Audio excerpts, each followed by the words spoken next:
Para o nosso devocional desta manhã, nós teremos aí a participação do meu amigo pastor Raimundo Alcântara Menezes, nosso pastor da Igreja Batista Missionária de Ferraz de Vasconcelos. Eu cumprimento todos aí, dando um bom dia, a graça e a paz do Senhor Jesus.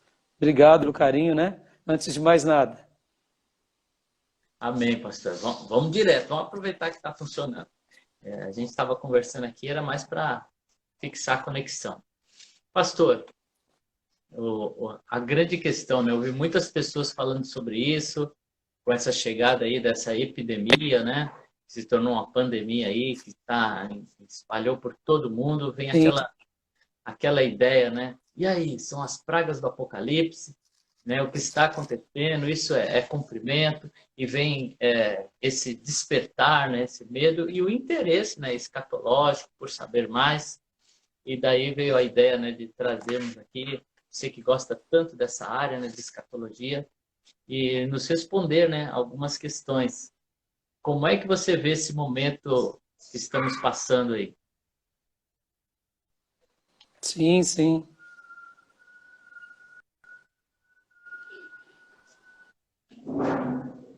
Tá me ouvindo, pastor? Na realidade, né, Elias e irmãos, a gente vê esse momento como um momento de oportunidade de Deus. Porque se tratando de algo tão importante que nem agora o contexto mundial que nós vivemos é um contexto de muita tranquilidade, vamos pensar assim. Nossa geração, por exemplo, é uma geração que não teve, praticamente no nosso contexto brasileiro, as guerras que nós ou os nossos pais passaram. Então, a gente está num momento muito singular da história do nosso país, mas assim, ao mesmo tempo como o mundo, né, tirando alguns países que sofrem mais, sempre estão ali, vamos dizer assim, envolvidos em guerra, como é os Estados Unidos, mas mesmo os Estados Unidos, a gente não vê ele numa guerra declarada. O mais horroroso que a gente viu deles direto como povo foi em 2001, na queda das torres. Então, o que acontece? Elite para nós, para nos sacudir como mundo, como habitantes do planeta. No entanto, é óbvio que isso deixa a gente com o coração muito apertado. Um coração apertado porque vem aquelas questões, né? E quando Jesus ele mesmo disse, né, sobre os sinais dos fins. E ele sobre os sinais dos fins, ele fala sobre guerra, rumores de guerra, e ele fala inclusive sobre pestes em vários lugares. E essa pandemia é uma peste, né, mundial. Então, é uma evidência? Sim. Nos deixa com medo? Sim. Nos deixa assustados? Sim. Eu quero acreditar que antes é como sempre o Senhor fez. Antes de um castigo maior, ou de uma punição mais severa, ele vai permitindo com que cada um de nós tenhamos chances. Então, mesmo que essa peste, né, seja final para muitas vidas, ela ainda assim é uma maneira em que Deus está mostrando para todos nós o que realmente interessa na nossa vida. Então, antes do castigo definitivo, vem chances, né? Deus, eu quero acreditar que essa pandemia é uma chance que Deus está nos dando para abrir os nossos olhos. E aqui, se tratando do povo de Deus, desculpe, eu quero acreditar que ainda é uma chance mais significativa. Por que razão? Porque nós, como povo de Deus, eu diria, estávamos embalados, eu digo aqui como igreja geral, né?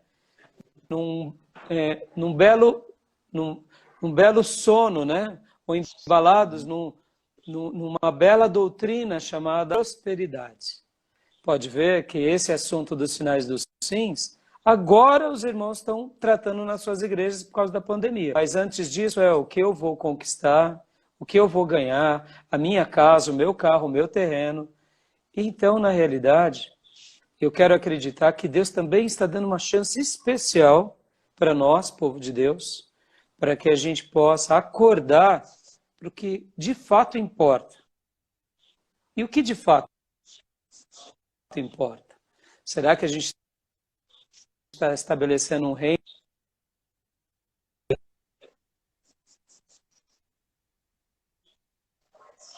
Entendeu? Então, é visto sim como um sinal do sim, mas...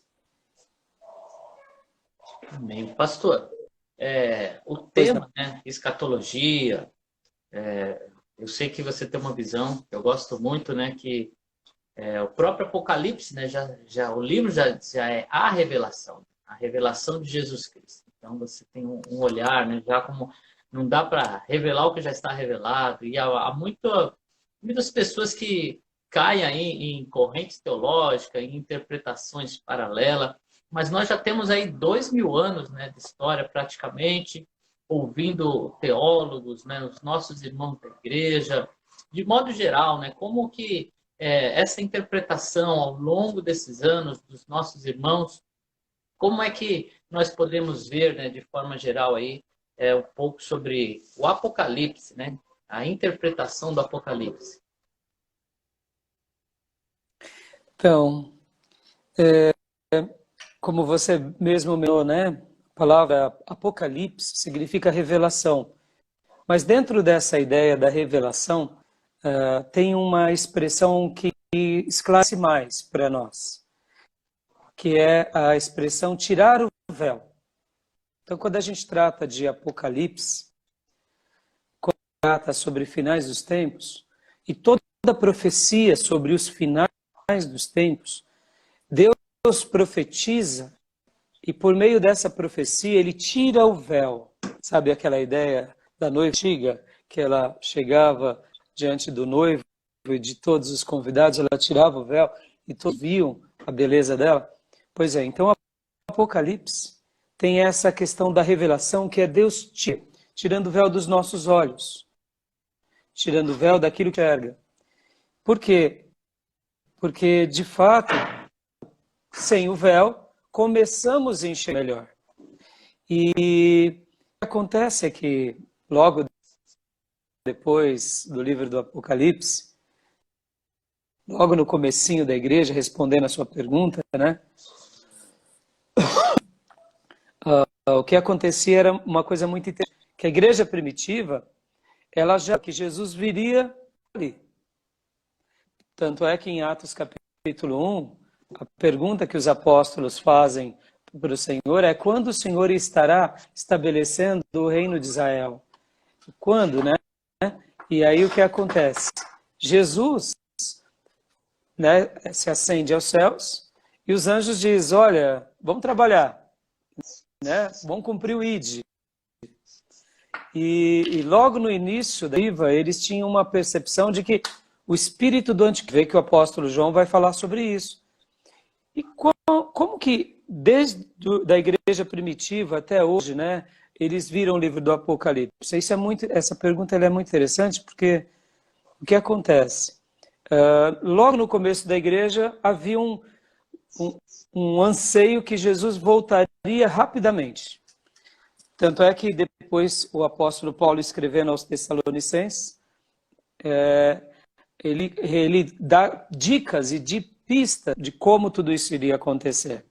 Mas, passando tanto esse período dos primeiros 100 anos, ou da igreja primitiva, esse assunto foi facilmente aceito por cada cristão, de que o Senhor voltará no seu tempo certo. Não tem uma data. Ele virá como um ladrão.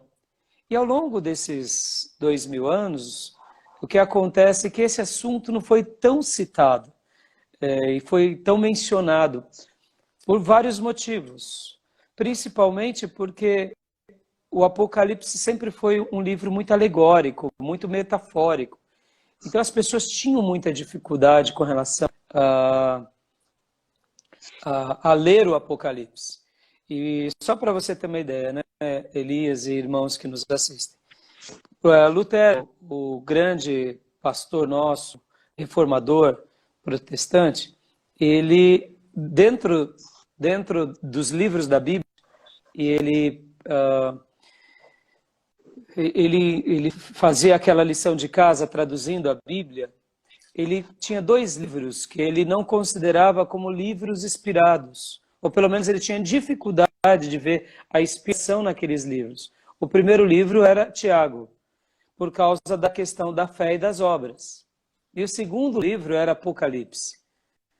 Então, por exemplo, quando Lutero fez a tradução da Bíblia, né, do original para o alemão, ele falou assim, esses 2 livros não devem ser inspirados, mas mesmo assim ele insistiu e colocou. Mas ele tinha dificuldade de encarar Tiago, porque esse foi o calcanhar de Aquiles de Lutero. E também Apocalipse, porque é um livro muito desconexo.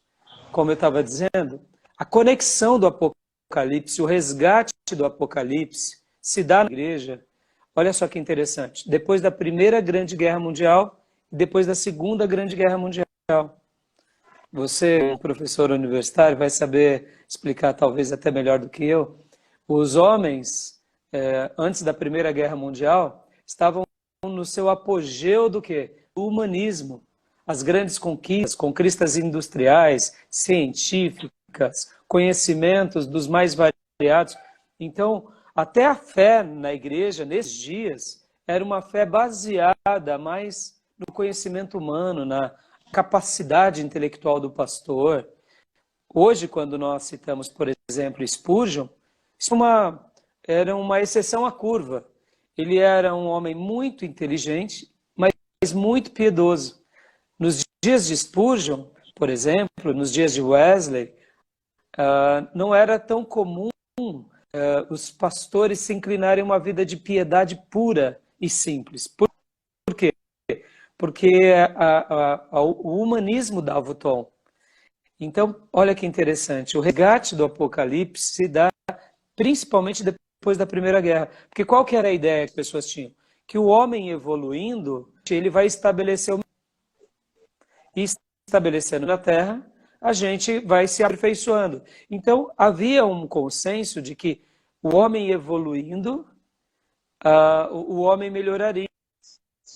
Estou aqui falando. Parou de novo, né? Me perdoa. Não, eu tô falando. Não sei o que está acontecendo. O pessoal está acostumado a assistir série no Netflix, e aí eles vão aqui acompanhando em séries, entendeu? Cada raciocínio aí a gente vai aqui acompanhando, mas está muito bom essa prosa aqui sobre o Apocalipse. Interessante nessa questão de Lutero, né? Essa época aí foi chamada época do Iluminismo, né? Onde os homens se despertaram aí no conhecimento, trabalharam mais a questão da razão, né?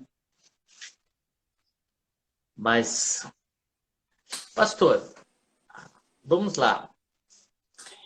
Quando a gente fala assim sobre a história, nós vimos o Apocalipse, Deus falando tantas coisas, né, a respeito do fim, vem uma questão, né? Deus realmente é o grande maestro que está regendo a orquestra? Ou a nossa influência, os governantes, eles vão conseguir mudar a história? Ou Deus permanece como sendo, né, o Senhor da história? Porque como é que nós já temos o fim do livro enquanto a história se desenrola, né?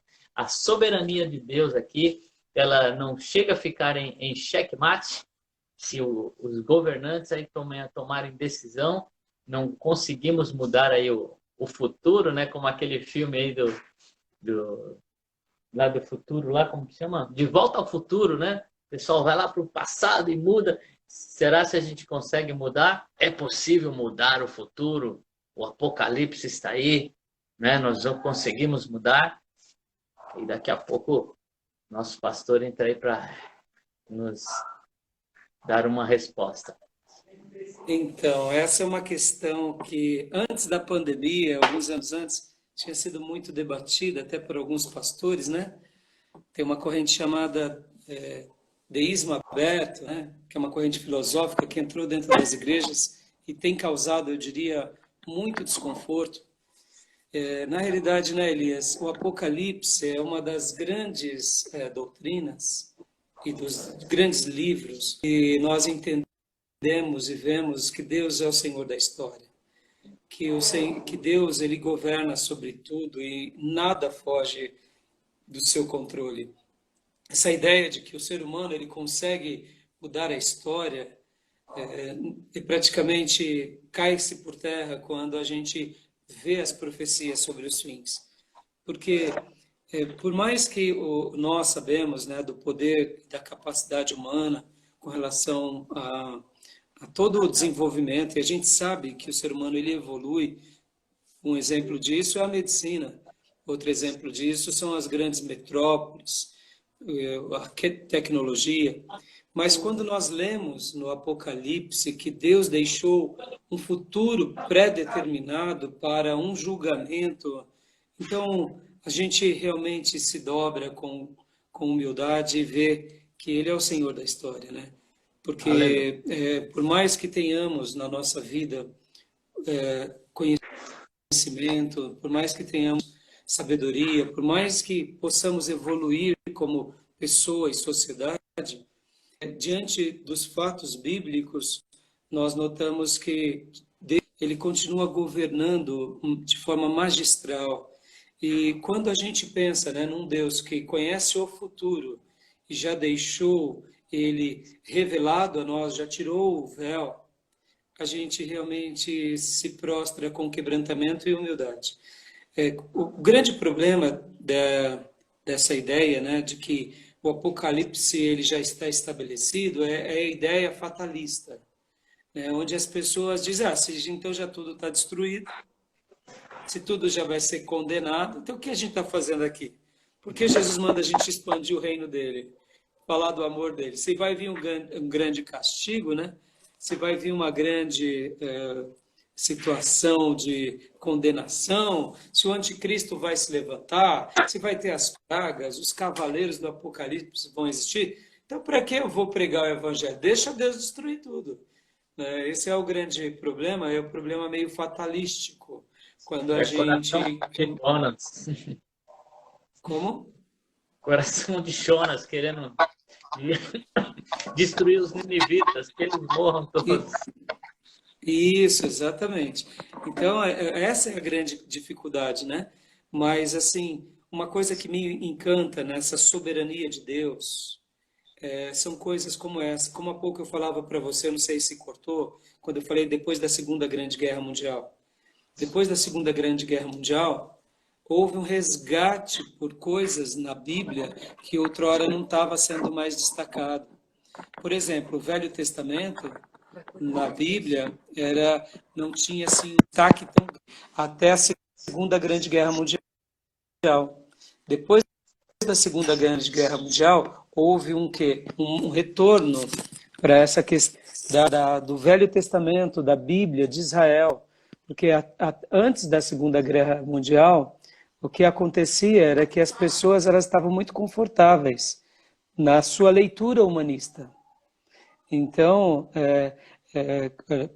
qual é o grande problema nosso? Quando a gente começa a definir coisas para Deus, quando a gente começa a definir um tempo, né? Tá conseguindo me ouvir bem? Tá me ouvindo bem? Ótimo, tá ótimo. Então tá. Tentei mudar um pouco aqui o som. Então, o que acontece, Elias? Muitas vezes na nossa vida, irmãos, quando a gente vai evoluindo, uma tendência natural nossa é o quê? É o conforto, é o excesso de confiança. A gente já começa a dizer assim, não, o homem está no controle da história. E essa pandemia, por exemplo, está sacudindo o mundo de forma, na minha opinião, positiva. Vai mudar a questão da economia mundial, vai mudar a questão de gerenciamento de gestão de políticas públicas, né? O saneamento, por exemplo, no nosso país nunca mais vai ser o mesmo. A sociedade, a partir, né, desse caos no nosso contexto, nunca mais vai olhar, por exemplo, para as favelas como olhava. Eu quero acreditar que agora a gente está passando por um processo de transformação por causa de um simples vírus. Como todo mundo já sabe, estamos vivendo a Terceira Guerra Mundial contra um ser invisível. Então, é interessante a gente repensar em tudo isso, e são em momentos assim que a gente entende aquilo que lá em Lucas falava sobre os sinais dos fins, pestes em muitos lugares. A gente nota o quanto uma peste pode ser um fator determinante para nos aproximar de Deus. Por exemplo, né, Spurgeon, certa ocasião pregando, ele falou sobre a bênção da graça de Deus sobre nós, dos milagres de Deus sobre nós, mas ele falava assim que, assim como a saúde, a graça, os dons é uma bênção sobre nós, a enfermidade, a tribulação, a doença e até a morte é uma bênção enorme. Aí, o que acontece? Diante disso, perguntar, mas como, Spurgeon? Né? A doença é uma bênção. Ele falou, pense, por causa da doença, milhares de vidas se converteram. Centenas de milhares de almas se aproximaram a Deus. Então, quando a gente vê que o Senhor, ele rege sobre a história, que ele é o governo, que ele tem o governo absoluto, mesmo que ele nos dê parte dessa administração nas nossas gestões, sejam elas políticas, econômicas, tecnológicas, mas nos fascina ver que ele é o Senhor da história. Um detalhe que me fascina em tudo isso, e até voltando um pouco, né, à primeira pergunta sua, os nossos irmãos antigos, eles tinham dificuldade de entender que Apocalipse seria um livro literal, porque como que eles liam Apocalipse no Velho Testamento? Eles liam Apocalipse como um livro metafórico, é a alegorização, né? Quando eles liam lá e virar um dragão na terra, é a sogra que veio visitar o rapaz, entendeu? Pensavam que era, ou se não, claro, tô brincando, irmãos, minha sogra é uma bênção, mas pensem assim, o dragão é um reino inimigo, o dragão não pode ser, em primeiro lugar não existe dragão não existe fisicamente. Então, como que eles liam, por exemplo, o Apocalipse? Eles falavam, não, tá bom, Jesus mandou cartas para a igreja, né, e agora vem os selos, vem as pragas, vem as taças. Não, tudo isso é metafórico. Isso já aconteceu, não é possível. Mas um fator determinante que marca muito essa questão foi o retorno dos judeus para o Estado de Israel. O retorno dos judeus. Porque as profecias bíblicas, sempre que falavam sobre os sinais dos tempos, elas sempre tinham um panorama, elas tinham um cenário. No seminário a gente aprende muito isso. Há um palco que vai sendo montado. Há um palco. Não é um palco somente de destruição. É um palco que tem destruição, tem castigos, tem guerras, tem terremotos, mas há um palco também que vai sendo montado com personagens, com países, com povos. E, por exemplo, o povo de Israel, eu diria que eles encabeçam esse cenário. O povo de Israel, depois do ano 70, que o imperador Tito, destruiu o templo, eles foram dispersos pelo mundo. E a nação de Israel nunca mais voltou a existir como era até 1948. Então, quando Israel ela é reorganizada como um Estado novamente, depois de quase 2000 anos, houve-se um temor em todas as pessoas, em todos os tempos, porque a Bíblia sempre mencionou que a volta de Jesus se daria num contexto onde o povo de Deus estaria reunido, onde o templo de Salomão seria reconstruído, onde haveria o Estado político e organizado de Israel. E quando isso acontece, há um temor absurdo em todas as pessoas, porque qual é a nação que subsistiu como povo depois de quase 2000 anos? Praticamente impossível. Então, esse é um fator determinante. Outros fatores, por exemplo, que a gente vê lá nas profecias do Velho Testamento, são profecias que falavam como um dia as pessoas elas estariam passando por uma situação onde praticamente elas seriam dissolvidas vivas. Outra coisa que me fascina também nos livros qual cenário vai sendo montado. Uma outra coisa, por exemplo, é que a Bíblia vai falar sobre as duas testemunhas que vão ser levantadas por Deus naqueles dias e que vão encabeçar o maior avivamento de todos os tempos. E aí o que acontece? Essas duas testemunhas, lá em Apocalipse 13, a gente vê nitidamente o fenômeno e o advento da telecomunicação. Isso daqui, ó. Você está aí no ABC, eu estou aqui no Alto Tietê, olha só, e a gente está se conectando, e todo mundo conectado, a gente está realmente sentindo a presença de Deus, porque ela é maior do que tudo sobre nós, mas muitos outros irmãos nos lugares mais variados. Tem um irmãozinho aqui, que é o Pereira, eu vi passando há pouco, ele está lá em São José dos Campos acompanhando a gente. Então, quer dizer, são pessoas que estão conectadas. A televisão, o rádio, o satélite, está lá no Apocalipse. E tudo isso é muito sutil, é muito, eu diria, Deus deixou esse livro e deixou essas profecias. É claro que ele não deu o nome televisão, né? Ele não Sim. chamou satélite, Sim. celular, mas ele foi pontuando fatos e coisas, por quê? Para mostrar, em tese, eu sou o Senhor da história. Nada foge do meu controle. Tudo que eu faço conduzindo a história. Mesmo que homens cruéis não me reverenciem, não me sigam, não me adorem, saiba, eu estou na história. Outro fenômeno maravilhoso que também está dentro desse quadro, né, o cenário que vai sendo montado, é a questão dos terremotos. Quando a gente vai estudar um pouco a questão da geologia, nos últimos 100 anos, por exemplo, nunca se teve tanto... Terremoto sempre foi um fato comum na história da humanidade. Mas os terremotos, os abalos sísmicos, na dimensão que a gente tem visto e vai aumentar, é uma coisa que somente o Eterno poderia descrever. Por quê? Outra coisa que também tem a ver com esse período, né, do iluminismo e pós-iluminismo, das grandes indústrias, que é a descoberta do petróleo, principalmente no século passado. Né? Tirar petróleo do solo gerou o quê? Há uma substituição, há uma troca por água. E aquele solo onde havia aquela massa densa que segurava muitas placas, naturalmente ficam mais volúveis. E por isso que o planeta tem tido, eu diria, grandes abalos, e abalos inclusive sísmicos.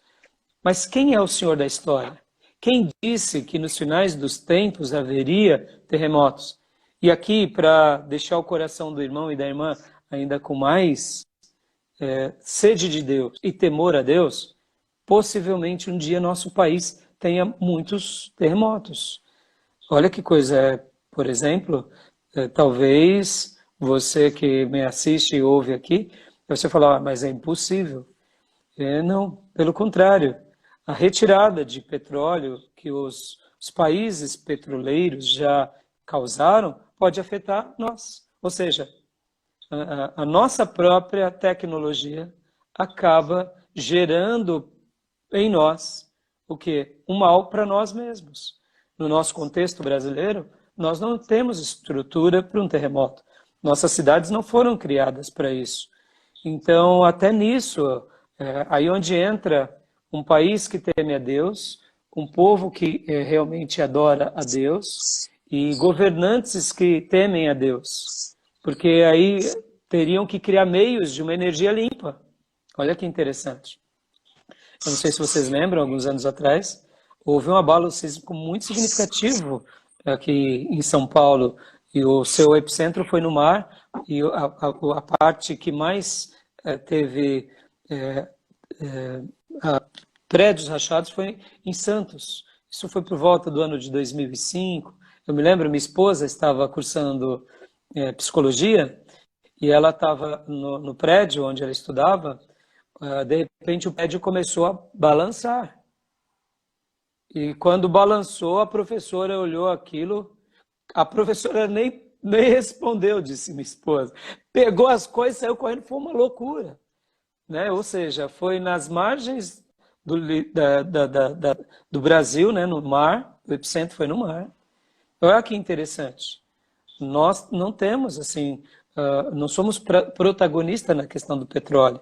Né? Temos, sim, com o governo principalmente passado, tinha todo aquele projeto, né, petrolífero, mas tudo isso pode acarretar em nós, quem sabe, num futuro talvez médio e um futuro próximo, o quê? Abalos sísmicos.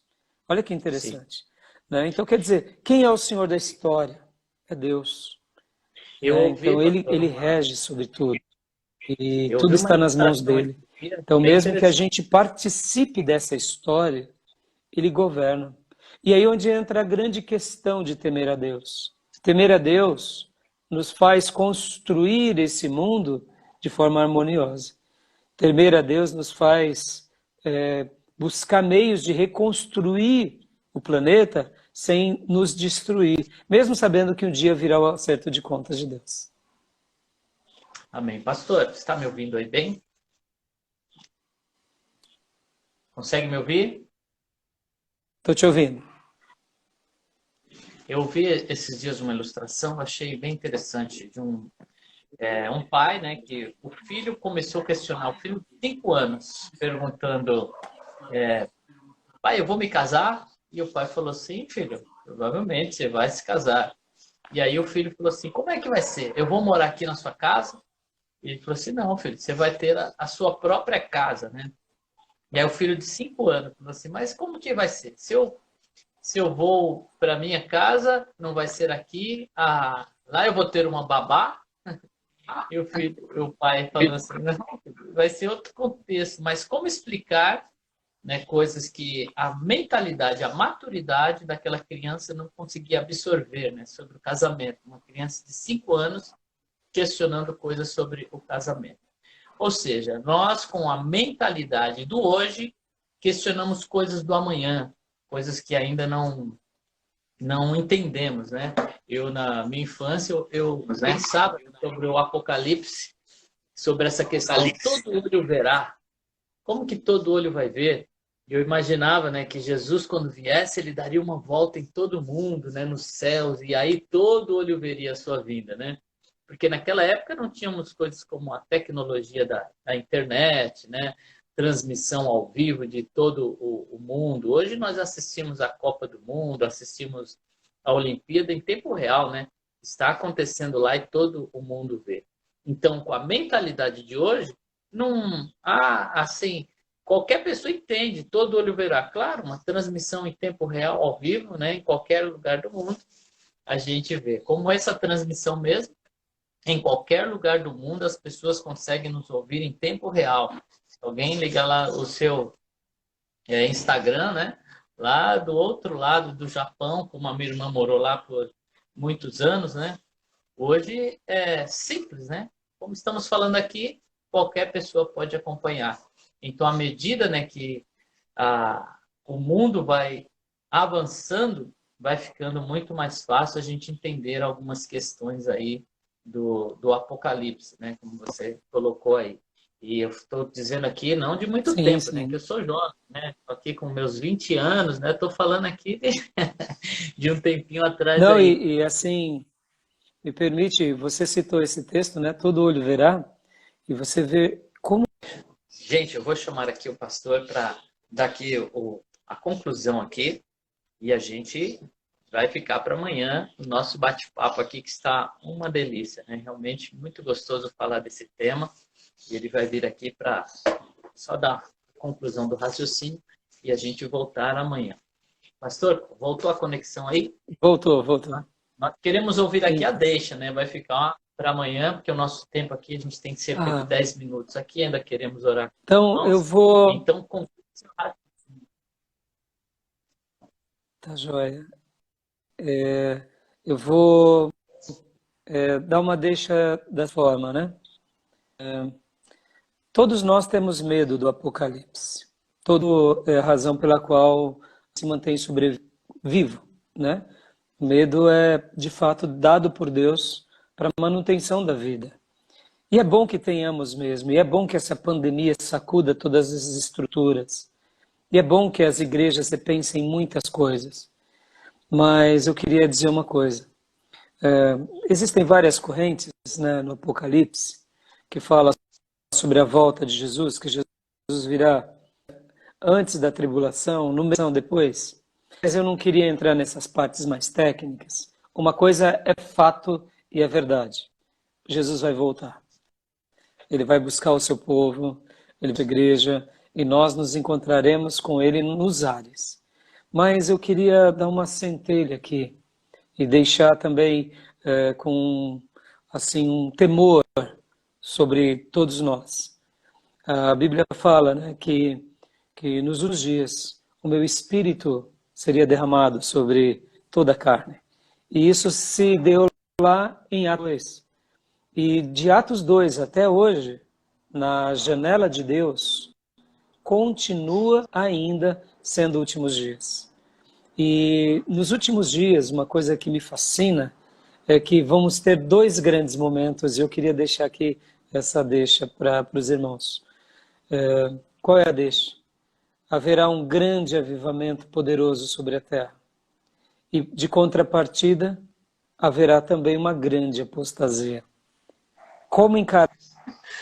Eu não vejo deixa melhor do que essa, né? Agora sim, deu cara de série, aquele momento final em que fica aí a curiosidade. Está falando do grande avivamento, a grande apostasia, né, que virá. Viveremos isso? Esse momento aí, né, que o Senhor nos convida a viver. Pastor, eu quero agradecer aqui a sua participação. Não vou te chamar de novo aí, vai ficar para amanhã. Eu quero orar com os irmãos, né? Esse tema maravilhoso, muito atual, né? Sobre escatologia. E amanhã voltaremos aqui, às 10 da manhã, com o nosso amigo, o pastor Rai, para nos falar mais um pouquinho, né, sobre esse tema aí. Pastor, muito obrigado pela sua participação, a participação dos irmãos aí da nossa igreja Batista Missionária de Ferraz de Vasconcelos. Uma alegria recebê-los aqui. Eu quero orar com você e amanhã estaremos de volta com esse tema aí, conversando sobre escatologia em tempos atuais. Amém? Querido Deus, eu te agradeço por esse tempo tão precioso que o Senhor nos deu esta manhã. Oh Deus, realmente o Senhor é o dono da história. Tudo está em tuas mãos. Como nosso pastor, ele nos esclareceu aqui. Nada saiu do seu controle, Pai. O Senhor está conduzindo.